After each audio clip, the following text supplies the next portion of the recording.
Kaixo entzule guztioi, Adekotik 15 podcast berri bat ekarriko dizuegu. Bizkaiko gobernuz kanpoko erakunde eta fundazio edo elkarteen lana ezagun dezazuen. Elkarrizketa hauen bidez, bakoitzen eguneroko lana aztertuko dugu.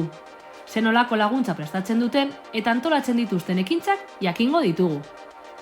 Gu Izaskun eta Mila gara, eta zuen konfidantzako sentsibilizatzaileak izango gara. Tu sensibilizadoras de confianza. Este podcast se encuentra dentro de un proyecto de educación para la transformación social financiado por la Diputación Foral de Vizcaya. Solidarizando, que es gerundio. Kaixo entzule guztioi, bienvenidos una semana más a Solidarizando, que es gerundio.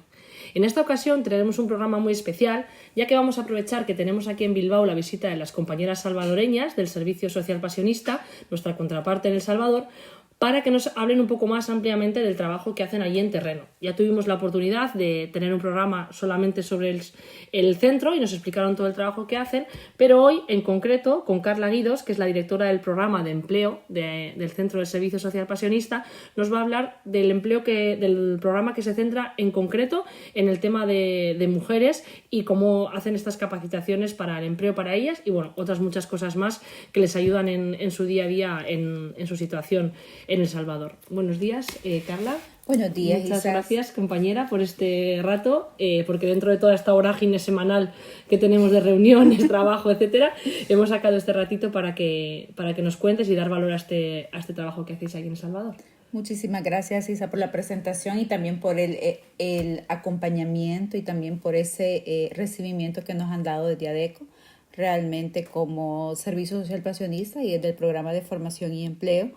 Estamos pues con esa gratitud de poder trabajar en sinergias con las poblaciones que están sufriendo vulnerabilidad y como tú muy bien lo decías, el programa pues está acompañando a mujeres jóvenes y a hombres también desde una línea de acompañar pero también empoderar para que ellos y ellas se consideren sujetos de derecho y a partir de considerarse sujetos de derecho puedan exigir el cumplimiento de los mismos. Sí, porque empezabas diciendo que sobre todo lo que está pasando es que está habiendo mucha vulneración de derechos, entonces tenéis que, entiendo que con paso de plomo también, porque si vais contra lo que está haciendo en este caso el gobierno, claro, pues corréis el riesgo de ser mal vistas y no contar con apoyo, pero aún así estáis intentando pues que todas estas personas pues tengan los mínimos cumplidos, por así decirlo. Es correcto. De hecho, el programa de formación y empleo, te comento un poco, sí, claro, ha priorizado diferentes derechos. Tú sabes que en nuestro país, a pesar que es un país que ha mejorado en cuanto a la seguridad, pero que no deja de también pasar situaciones que siguen vulnerando derechos y sobre todo hay juventudes que se ven afectadas en esta misma vulneración.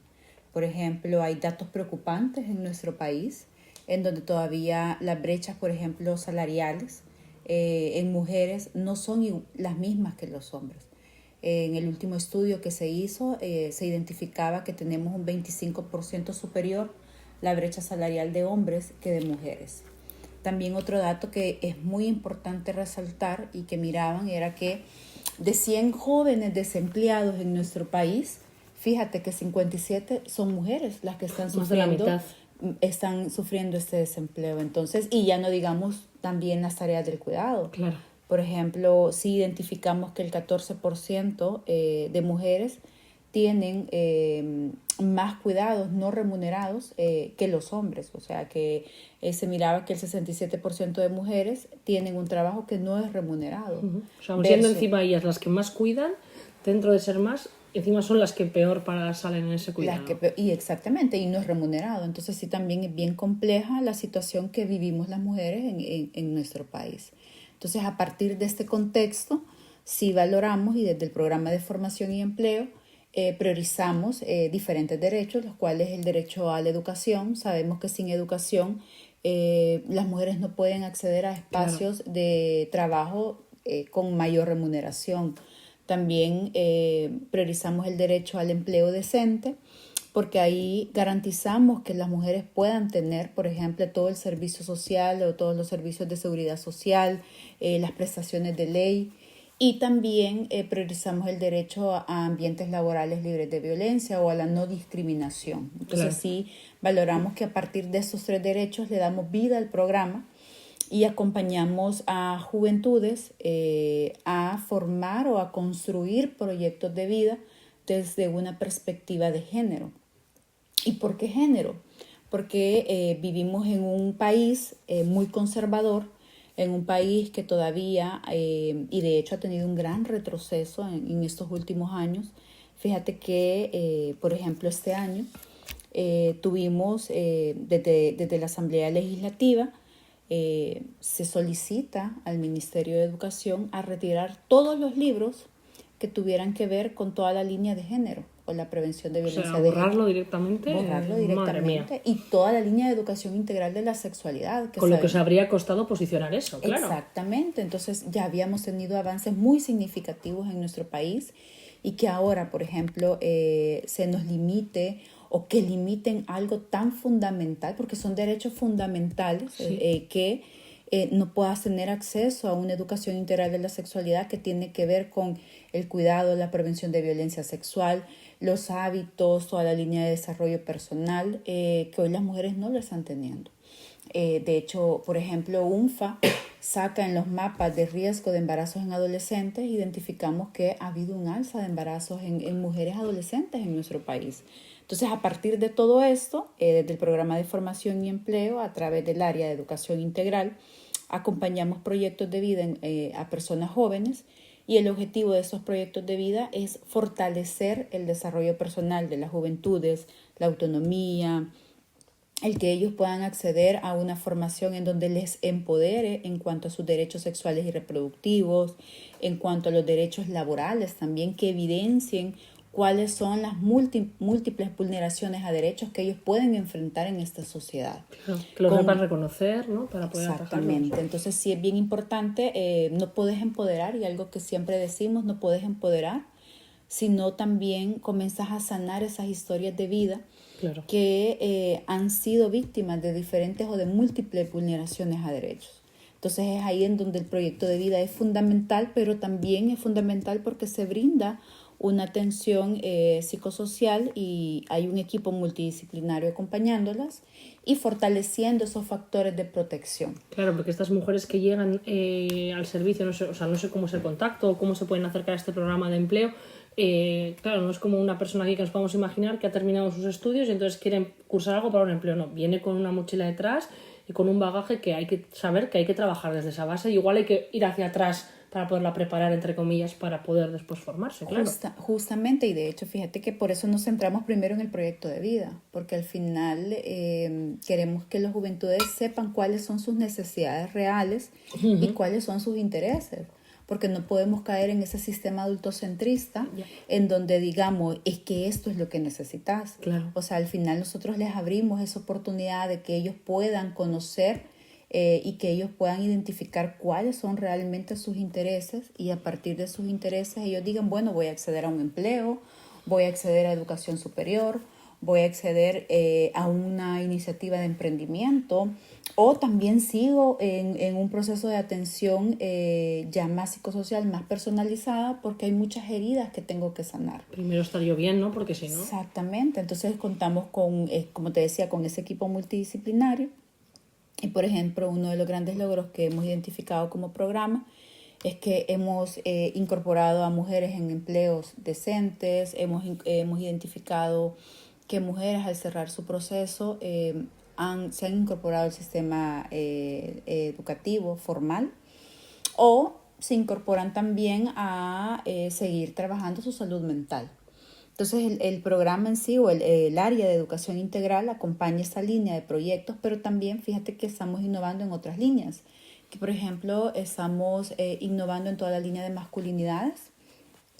Creemos de que también empoderar a mujeres y que es válido, pero también no podemos dejar de lado a las personas que muchas veces cometen esas situaciones de violencia. Si no cambiamos al agresor, va a ser imposible que dejen de seguir existiendo esas agresiones, aunque ellas las sepan identificar. Pero es que lo suyo es que no existan. Exactamente, entonces ahí es donde buscamos esa línea de, bueno, comencemos a trabajar, aunque también entramos en ese conflicto de decir, somos las mujeres las que vamos a seguir educando. Una vez más. Una vez más, a pesar de que Ya. somos víctimas del sistema, víctimas de políticas o víctimas también del sistema patriarcal, somos las que a veces tenemos que seguir educando para que no nos violenten. Entonces, como entramos en ese conflicto, pero creemos, y ahí es donde entramos en acompañar a grupos de hombres que han finalizado sus proyectos de vida, a que se sensibilicen en toda la línea de masculinidades, pero con un fin, el que ellos incorporen en las metas de proyecto de vida metas que vayan relacionadas a la prevención de violencia de género. Qué bueno. Y metas relacionadas a que vayan a la prevención de violencia feminicida. Claro, que salga de ellos, porque si un hombre cursa aquí y luego hace un emprendimiento pero no tiene esta visión, cuando luego contrate a las mujeres no va a tener esa visión. Exactamente. Que vosotros les estáis enseñando. Ajá, entonces vemos eso y que al final creemos de que puede ser una experiencia en donde la podamos en algún momento compartir y también se sumen más hombres. Qué bueno. Y porque siempre nos dicen a veces, pero es que hay muchas colectivas de mujeres, y les decimos sí, porque las colectivas de mujeres también han surgido para tener la voz de las personas que no pudieron decirla o no pudieron decir estamos siendo víctimas de violencia. Entonces al final sí creo que es importante que puedan haber estos espacios donde también puedan decir hay otras formas de vivir las masculinidades. Claro. Siendo aliados de este sistema que nos ha afectado tanto a mujeres como a hombres. Claro. Y otra de las cosas que hace el área de educación integral, que también estamos innovando, es que nos convertimos en el primer centro de formación en el país, en donde va a tener una sala de cuidado para jóvenes que son madres jóvenes y que no tienen, sabemos la triste realidad de nuestro país, que a veces no hay espacios en donde sean seguros y que podamos dejar al cuidado de nuestros hijos y nuestras hijas, pero un cuidado que no sea un cuidado sexista. Claro. Entonces ahorita estamos desarrollando toda esa metodología de educación no sexista, metodologías alternativas para niños de 0 a 6 años. Buen reto, ¿eh? Y se convierte en un buen reto porque al final estamos empoderando a las mujeres, las estamos sensibilizando. Sí. Entonces aquí viene el experimento de que también vamos a empoderar a los niños y las niñas y que pueda, ya sea en conjunto, el ir trabajando toda esa línea de educación desde una perspectiva de género. Entonces, claro, es que si ese niño es educado con esa perspectiva, cuando luego llegue su edad adulta en la que estuviera en estas masculinidades va a tener otra visión. Claro, es que esto es un recorrido a largo plazo que, bueno, creo que merece la pena, ¿no? Bueno, nosotros lo tenemos muy claro siempre, ahora hace falta que ellos también lo entiendan. Exacto, entonces estamos en ese reto y el programa también tiene otra línea que es el área de empleabilidad, la cual ha ido innovando y ha ido retomando muchos retos, de hecho, en lo que ha ido evolucionando.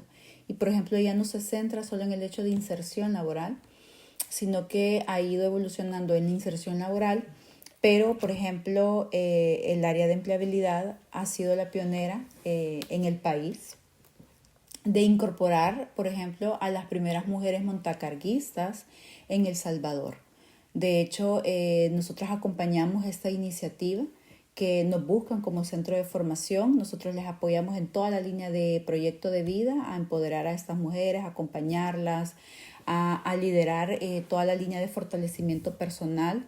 Y vimos a bien el que poder acompañar esa iniciativa. De hecho, la compañera nos decía de la empresa, o sea, en el país tardó 110 años para que mujeres se incorporaran en este espacio masculinizado. Que se dice pronto. Que es algo que te impacta cuando decís, ¿cuánto? 110 años. O sea, que no había una mujer trabajando en esto, es que es fuerte. Exacto, entonces nos unimos a este esfuerzo que al final surge de la empresa y nosotras nos incorporamos, somos parte de los socios estratégicos y se incorporan mujeres montacarguistas en la empresa, pero también gracias a esta experiencia decimos, bueno, es momento de comenzar también a innovar y a incorporar mujeres en espacios masculinizados.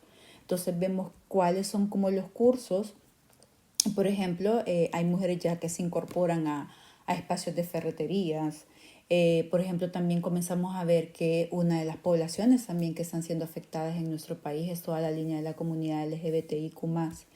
Y decimos, bueno, es momento también de acompañar a la comunidad y que también se incorporen a empleos dignos y que puedan tener autonomía. Entonces también estamos en esa línea Y el área de empleabilidad busca tener esa sinergia con empresas privadas aliadas que respeten derechos laborales.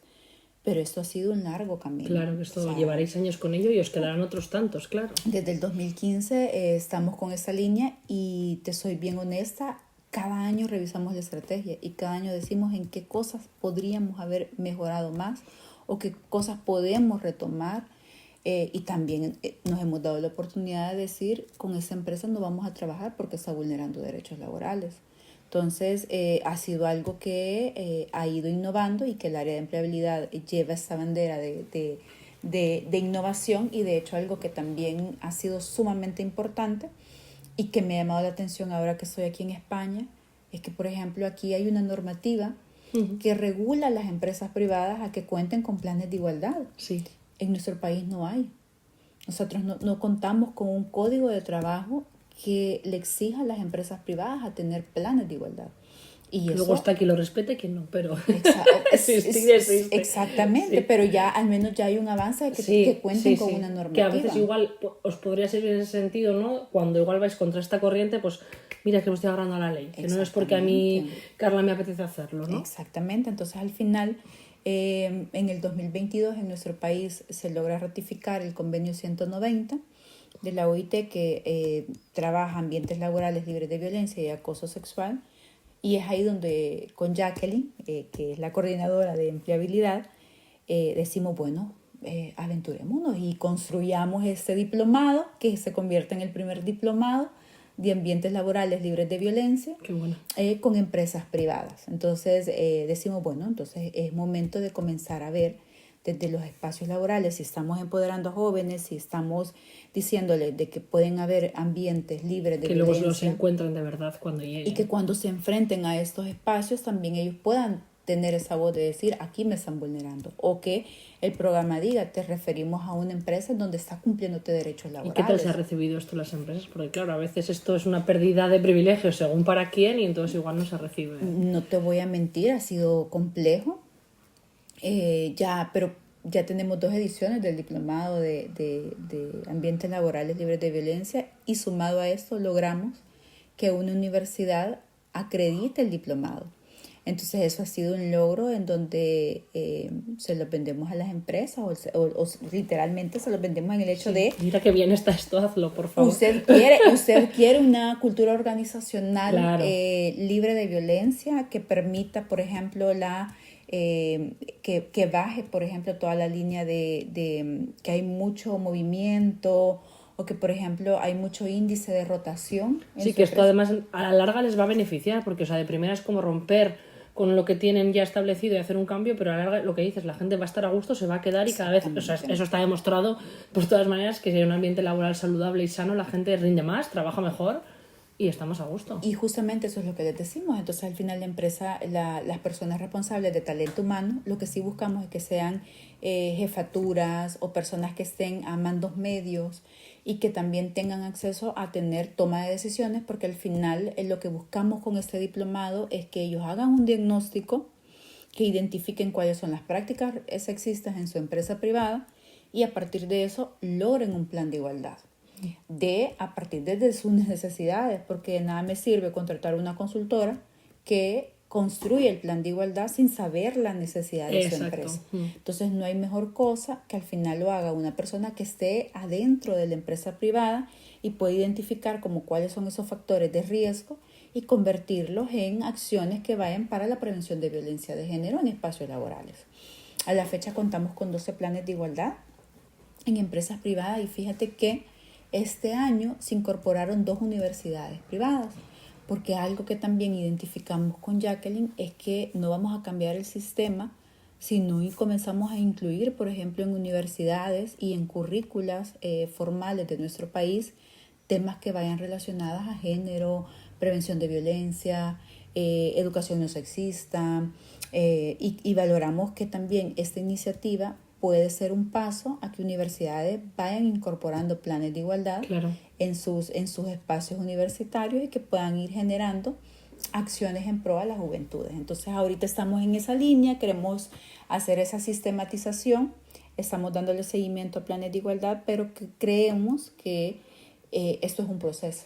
Sí, claro. Y no podemos medir un impacto. A veces nos puede la ansiedad de querer ver el cambio ya, ¿verdad? Sí, pero es un proceso que lleva cambios y que al final te incorporas en una cultura que al final probablemente en un primer momento no lo vea con el mayor de los beneficios, Sí, pero que cuando, por ejemplo, comienza a identificar que el nivel de rotación ha bajado, que es un costo alto en Claro. empresas privadas, o que, por ejemplo, las personas, hay una estabilidad laboral más estable, o que las personas rindan más.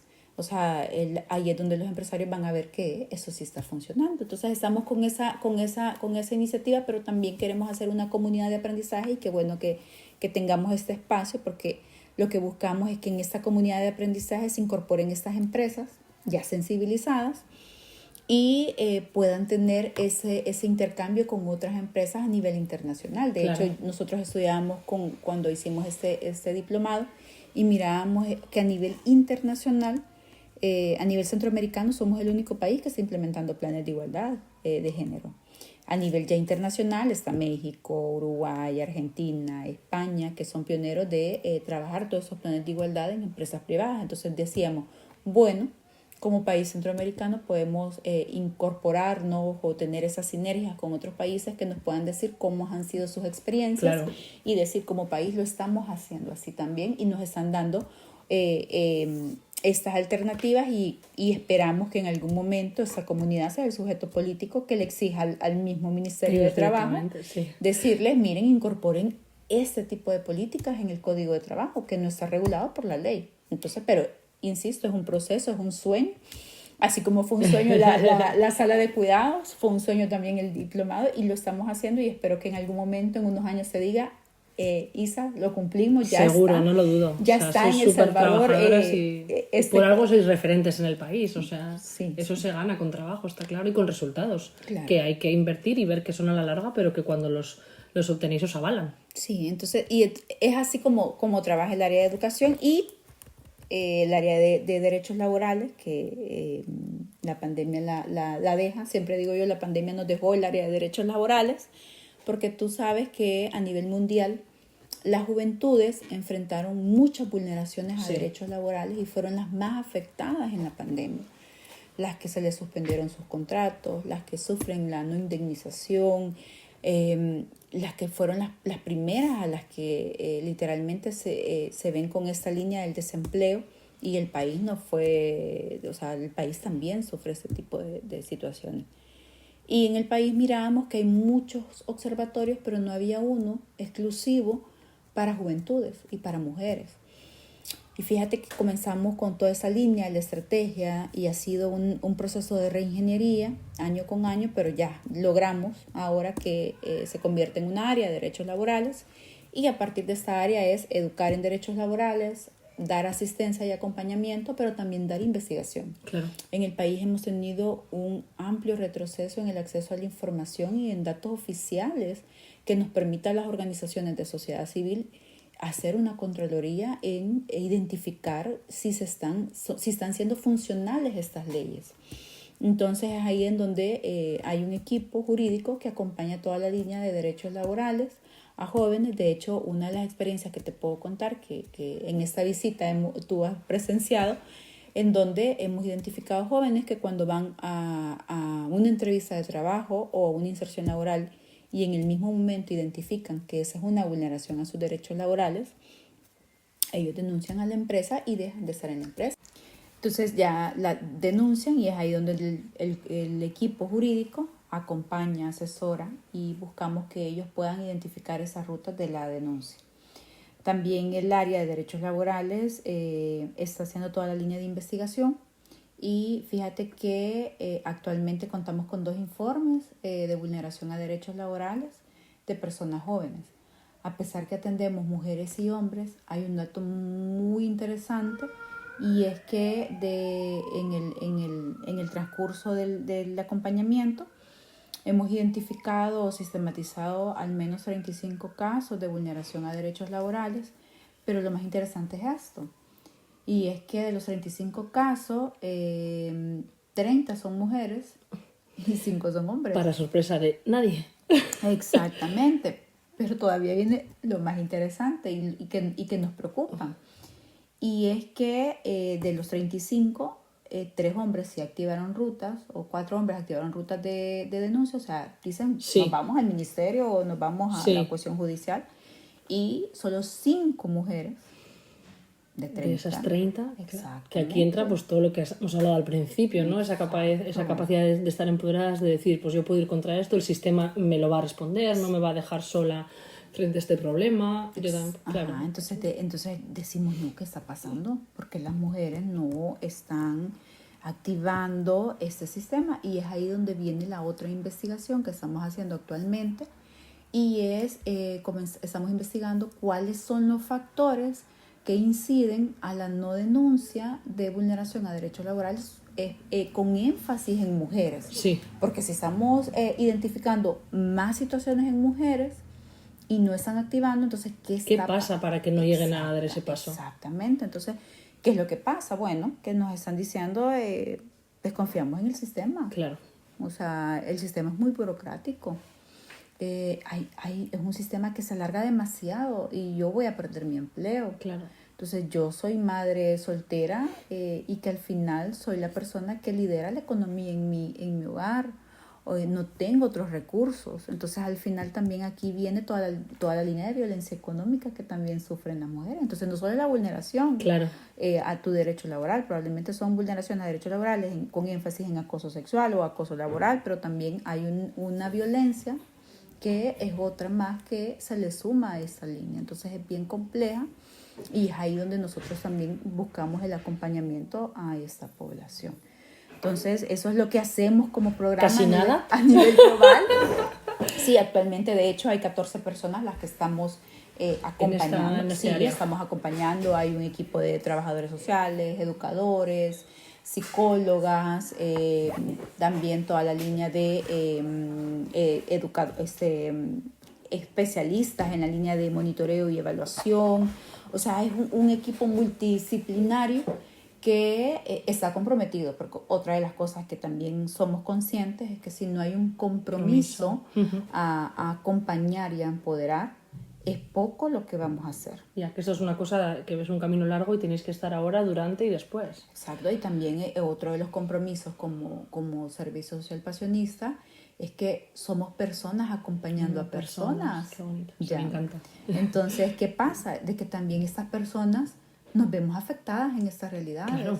Entonces ahí es donde, y somos más mujeres que hombres. Me lo imaginaba. Era la siguiente pregunta, pero creo que se responde sola. Somos más mujeres que hombres acompañando eso, entonces decimos, Nos toca esto, es que... Entonces ahí es donde también tenemos un programa de fortalecimiento de capacidades, en donde buscamos cómo vamos a acompañar al equipo técnico o a las coordinaciones también, y también en toda la línea de la salud mental. Entonces también contamos con fondos especiales, por ejemplo, para que personas del equipo coordinadoras puedan acceder a este cuidado de salud mental, claro, que nos afecta a todos y a todas. Para poder acompañar estos procesos, porque es inevitable, yo creo, no llevártelo luego a tu casa. Por supuesto. Porque igual muchas son vecinas, conocidas de las zonas, que al final no. Entonces, y que esa realidad nos afecta, está afectando. Entonces, es ahí donde buscamos que la formación o el acompañamiento del programa no caigan a acompañar a otros y no cuidar a los que estamos acompañando. Si no estaríais como haciendo hacia afuera y luego olvidándoos de lo que estáis promulgando, hacerlo también vosotras. Justamente. Entonces eso es lo que a grandes rasgos pues trabajamos desde el programa.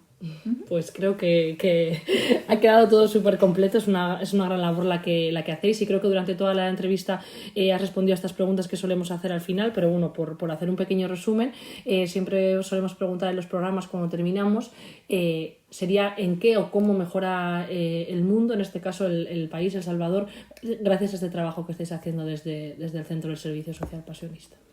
Yo sí creo que algo que hay que apostarle, y que de hecho especialistas en educación lo están diciendo, es apostarle a una educación más inclusiva, diversa, en donde la educación se convierta en factor de protección a las personas, y sobre todo esa línea de poder analizar y tener un pensamiento crítico.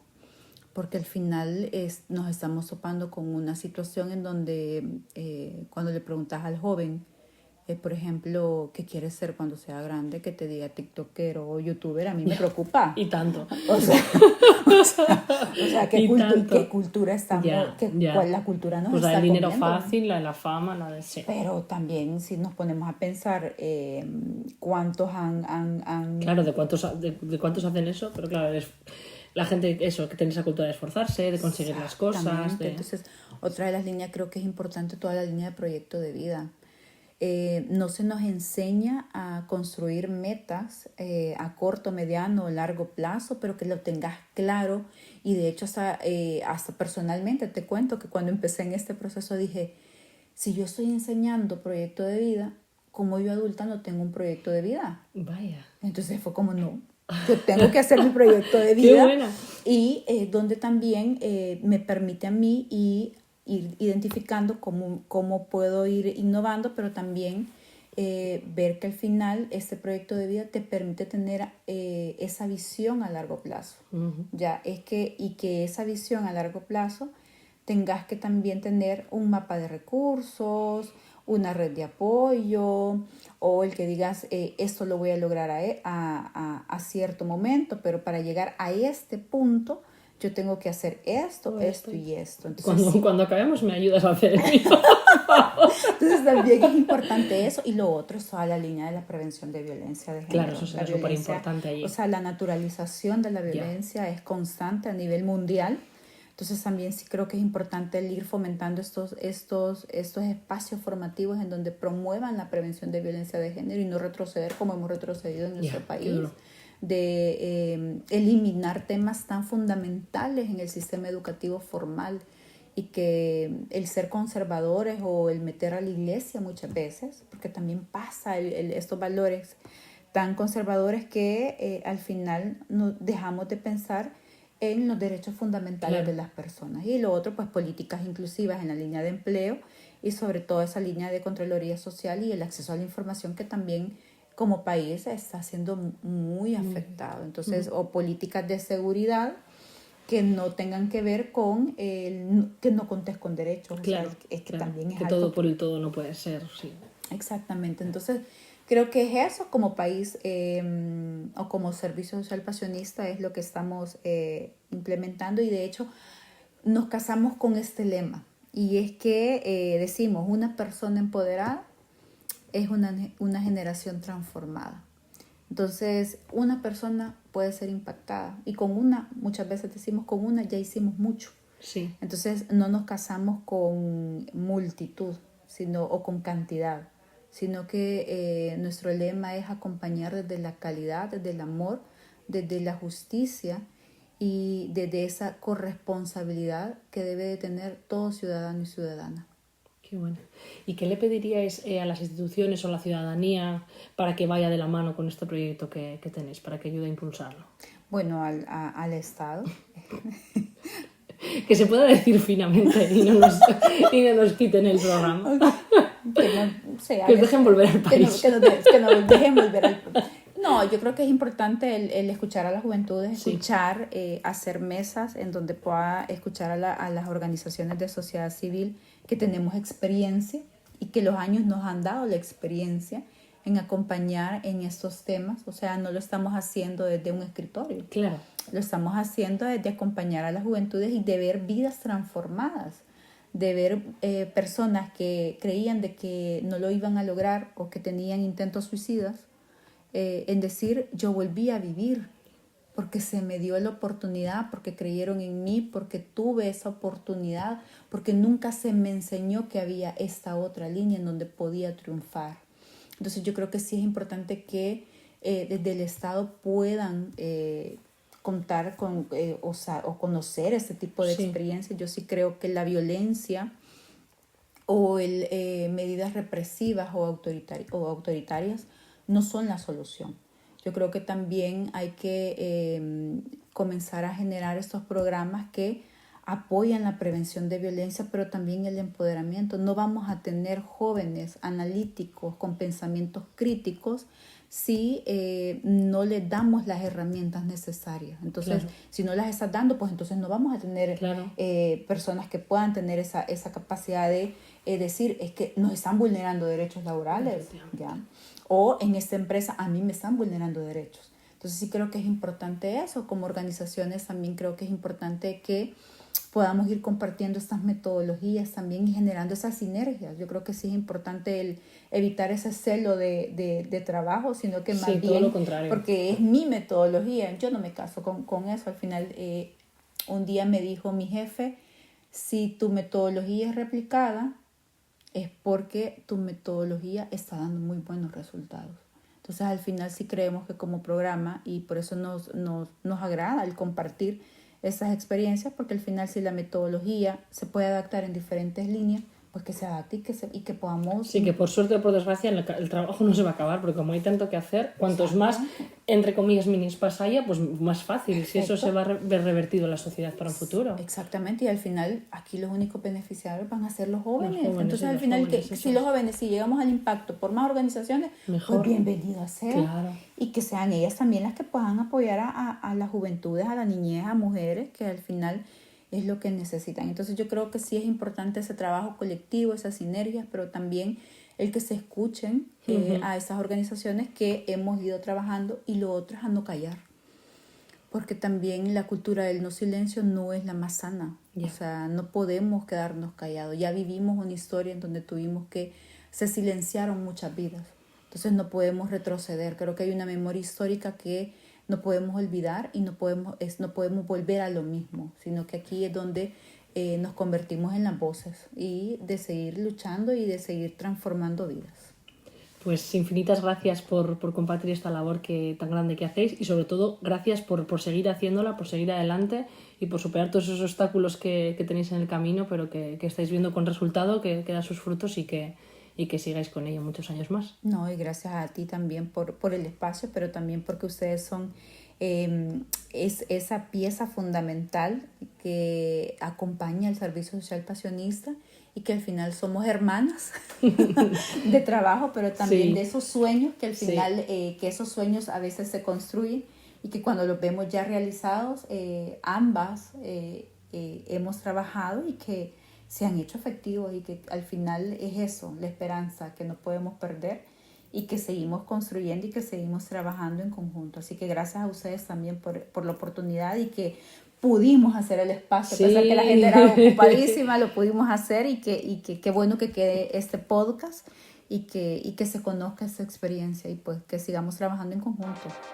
Pues muchas gracias. Gracias. Eskerrik asko gurekin egoteagatik. Gustatu izan espero dugu. Tanto como para que tengáis ganas de escuchar el siguiente episodio. Solidarizando, que es Gerundio, un podcast de la Asociación ADECO financiado por la Diputación Foral de Vizcaya.